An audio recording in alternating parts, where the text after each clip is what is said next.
How to delete your hometown on Facebook mobile. Hello guys, in today's video I'm gonna show you how to delete your hometown on Facebook mobile. First thing you're gonna do is go to Facebook and click these three lines and go down until you find settings and privacy, and then click settings, and now go down and you will find her profile information,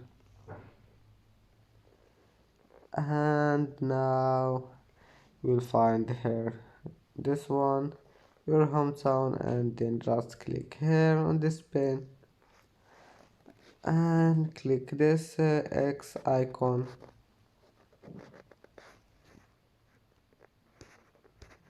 click on it and then click save and delete. And that's it for today's video. Don't forget like and subscribe, and see you in the next video.